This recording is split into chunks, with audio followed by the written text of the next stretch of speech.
Good morning बच्चों। आज हम क्यूरी वेस्ट लॉ के बारे में पढ़ेंगे। ठीक है, आपने इलेक्ट्रिक फील्ड्स में भी डाइलेक्ट्रिक मटेरियल्स के लिए आपने क्यूरी वेस्ट लॉ पढ़ा था, है ना। फेरो इलेक्ट्रिक मटेरियल था ना, उसमें आपने पढ़ा था क्यूरी वेस्ट लॉ। अभी क्या है, हम पढ़ेंगे फेरो मैग्नेटिक मटेरियल्स के लिए क्यूरी वेस्ट लॉ क्या होती है। ठीक है, तो देखो सब paramagnetic materials do not obey the Curie law.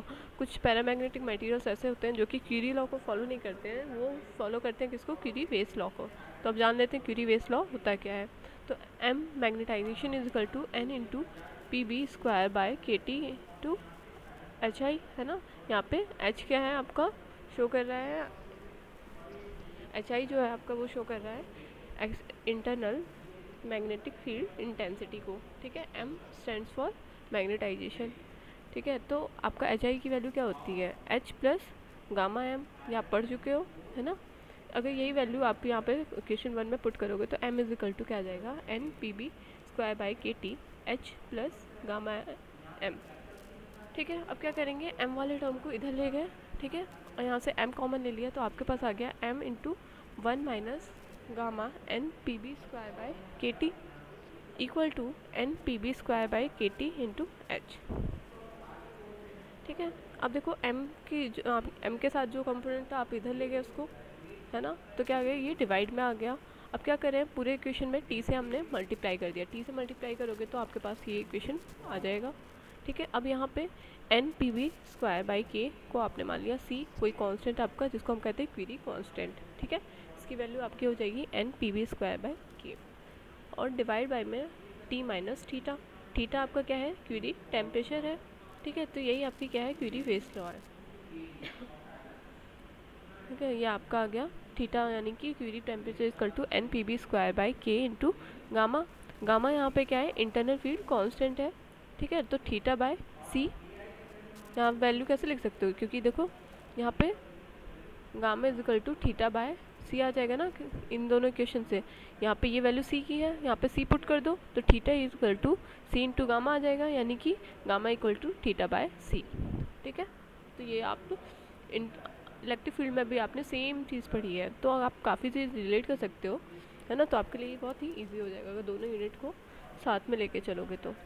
अब देखो M magnetization is equal to क्या होता है, chi M into H. Chi M क्या है यहाँ पे, ससेप्टिबिलिटी, मैग्नेटिक ससेप्टिबिलिटी। तो कंपेयर कर दो इक्वेशंस को, है ना, इक्वेशन 3 और इक्वेशन 2 को।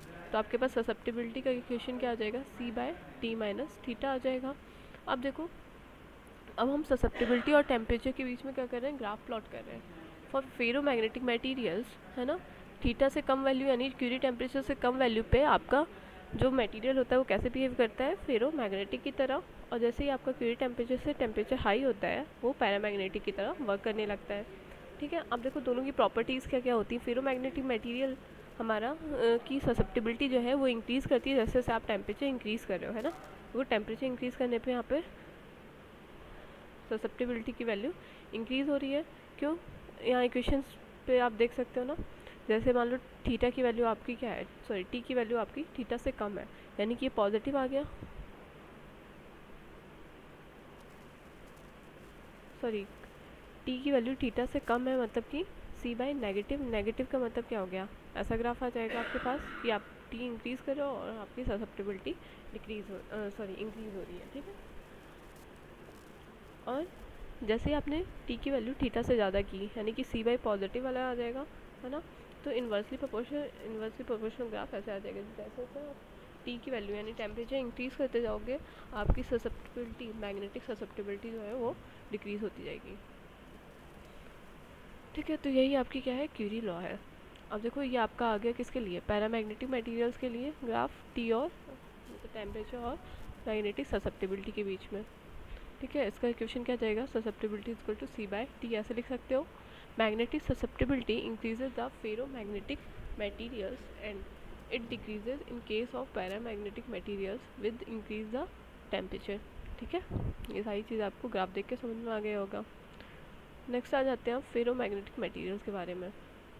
फेरो मैग्नेटिक मटीरियल्स होते कैसे हैं, है ना। तो these materials are characterize by the parallel alignment of the dipole. आप डायग्राम में देख रहे हो क्या क्या है, पैरेलल अलाइनमेंट होता है। ठीक है, डाइपोल्स का पैरेलल अलाइनमेंट है।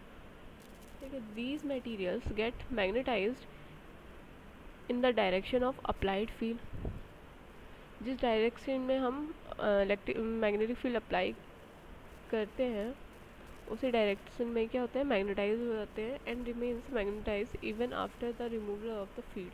मतलब इसमें फील्ड को हटाने के बाद भी, जब हमने इलेक्ट्रिक फील्ड हटा दी उसके बाद भी क्या हो रहा है कि कुछ ना कुछ इसमें रेजिडुअल रह जाता है। मतलब आपने जैसे हिस्टैरिसीस कर्व में पढ़ा था कि आपने मैग्नेटाइज अप्लाइड जो इलेक्ट्रिक फील्ड है वो हम ज़ीरो कर दे रहे हैं, लेकिन तब भी उसमें कुछ ना कुछ रेजिडुअल मैग्नेटाइजेशन रह जाता है, मतलब कि स्पॉन्टेनियस मैग्नेटाइजेशन जिसको हम कहते हैं। ठीक है, तो सेम केस आपका फेरोमैग्नेटिक मटेरियल में भी होता है ना, ये भी हमारा क्या है, हिस्टैरिसीस कर्व को फॉलो करता है। लेकिन वहाँ इलेक्ट्रिक फील्ड की बात करते हैं, यहाँ पे मैग्नेटिक फील्ड की बात करते हैं। ठीक है, वहाँ पे इलेक्ट्रिक मटेरियल्स होता था, डाइलेक्ट्रिक मटेरियल, यहाँ पे क्या आ जाता है, मैग्नेटिक मटेरियल्स। ठीक है, तो these materials remains ferromagnetic up to critical temperature called Curie temperature, and above this temperature material starts behaving like paramagnetic material. ठीक है, टेम्परेचर के ज़्यादा टेम्परेचर होने पे ये कैसे बिहेव करने लगता है, पैरामैग्नेटिक मटेरियल्स की तरह बिहेव करने लगता है। मतलब कि इसका जो आपका हिस्टैरिसीस कर्व आ रहा है, इसका एरिया क्या होता है, ज़ीरो हो जाता है, ये एक स्ट्रेट लाइन हो जाता है।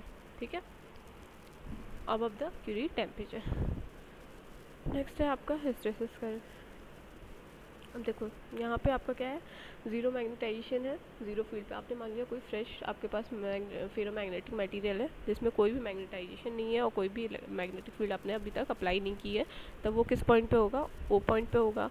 जैसे ही आपने मैग्नेटिक फील्ड अप्लाई करना स्टार्ट करोगे, क्या होगा, स्टार्टिंग में तो ओ से ए तक वो लीनियरली उसमें मैग्नेटाइजेशन इंक्रीज़ होगा। ठीक है, ओ टू ए जो आपका ग्राफ दिख रहा है वो कैसा है, लीनियर है। देन ए टू बी वो सैचुरेशन स्टेट की, मतलब आपको ज़्यादा मैग्नेटिक फील्ड अप्लाई करनी पड़ रही है फॉर इंड्यूसेस द मैग्नेटाइजेशन। उस थोड़े से मैग्नेटाइजेशन यानी ए टू बी जो इंक्रीज़ हो रहा है ना, इस मैग्नेटाइजेशन के लिए आपको ज़्यादा फील्ड मैग्नेटिक फील्ड अप्लाई करनी पड़ रही है। ठीक है, उसके बाद देखो बी टू सी आ रहा है ना, आपने क्या किया, अब ये हम मैक्सिमम यहाँ पे पहुँच गया सैचुरेशन स्टेट पे बी तक।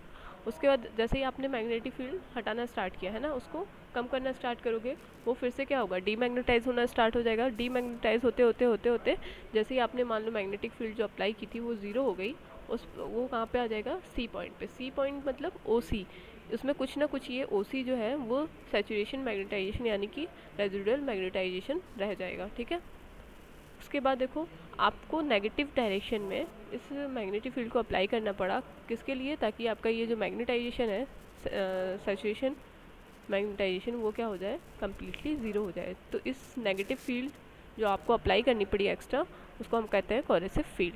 ठीक है, ये आपने इलेक्ट्रिक फील्ड में भी पढ़ा था है ना, मटेरियल्स में।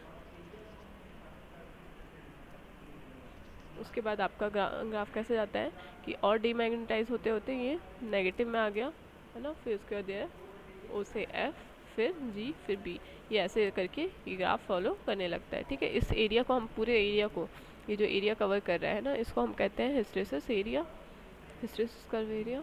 ठीक है, यही आपका क्या है, हिस्टैरिसीस लॉसेस की वैल्यू होती है।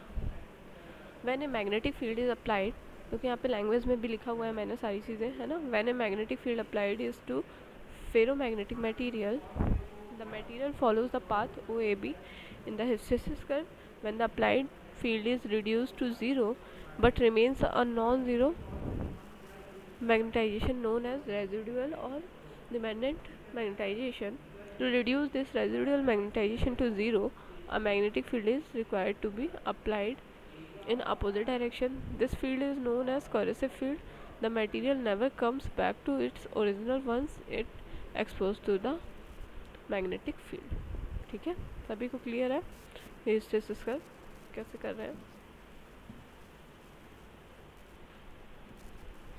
तो ठीक है बच्चों, थैंक यू। इस लेक्चर के लिए इतना ही, बाकी नेक्स्ट लेक्चर में हम देखेंगे उसके आगे।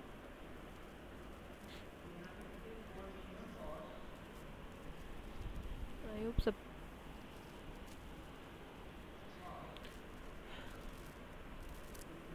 बाकी अगर आपको कोई डाउट हो तो आप क्लास में पूछ लीजिएगा।